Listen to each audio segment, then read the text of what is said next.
বিশ্বের চোখ এখন মধ্যপ্রাচ্যে। একদিকে যুক্তরাষ্ট্র, অন্যদিকে ইরান। যুদ্ধের দামামা বাজছে চারদিকে। কিন্তু এই চরম উত্তেজনার আড়ালে নিঃশব্দে এক সমুদ্র দানব তৈরি করছে তুরস্ক, যার নাম মুগেম। এটি কেবল একটি জাহাজ নয়, এটি একটি বার্তা। এমন এক বার্তা যা শুনে কপালে ভাঁজ পড়েছে গ্রিসের থেকে শুরু করে খোদ ইসরায়েলের রাজনীতিকদের। ইসরায়েলি নেতা নাফতালি বেনেট তো বলেই ফেলেছেন তুরস্ক নাকি হতে যাচ্ছে পরবর্তী ইরান। কিন্তু কেন? কি আছে এই বিশালাকার লৌহ মানবের ভেতরে?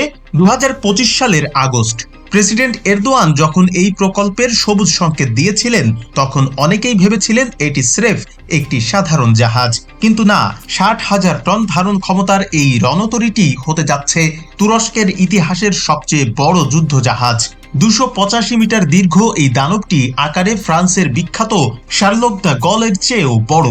ভাবা যায়, তুরস্কের নৌবাহিনী প্রধান এরগুমেন তাতলইগু স্পষ্ট জানিয়েছেন 2026 সালের শেষ নাগাদ এর নির্মাণ কাজ শেষ হতে পারে। অর্থাৎ খুব শীঘ্রই নীল জলরাশি শাসন করতে আসছে মুগেম। মুগেমের আসল শক্তি এর আকার নয়, বরং এর পিঠে চড়ে থাকা মারণাস্ত্রগুলো। এই রণতরীতে একসাথে প্রায় 60টি বিমান থাকতে পারবে। কিন্তু টুইস্টটা এখানে নয়। টুইস্টটা হলো এতে থাকবে তুরস্কের গর্ব এআই বা কৃত্রিম বুদ্ধিমত্তা চালিত ড্রোন বায়রাক্তার TB3। শুধু তাই নয়, চালকবিহীন যুদ্ধ বিমান কিজিলেলমা এবং পঞ্চম প্রজন্মের ফাইটার জেট কানের নৌ সংস্করণও এখান থেকে উড্ডয়ন করবে। স্বল্প দূরত্বে উড্ডয়ন আর ল্যান্ডিং করার বিশেষ প্রযুক্তির কারণে এটি হবে এক সচল বিমান ঘাঁটি যা শত্রুর রাডারকে ফাঁকি দিতে ওস্তাদ। বিশ্লেষকরা বলছেন তুরস্কের এই পদক্ষেপ কোনো সাধারণ প্রতিরক্ষা প্রস্তুতি নয়। গ্রিস এবং সাইপ্রাসের সাথে ইসরায়েলের ক্রমবর্ধমান সখ্যতা তুরস্ককে ভাবিয়ে তুলেছে। তাই তারা আকাশ প্রতিরক্ষা ব্যবস্থা এবং নৌ ক্ষমতাকে নিয়ে গেছে অনন্য উচ্চতায়। নাফতালি বেনেট যখন তুরস্ককে পরবর্তী ইরান বলে সতর্ক করেন, তখন বোঝা যায় আঙ্কারার এই উত্থান কতটা প্রভাবশালী।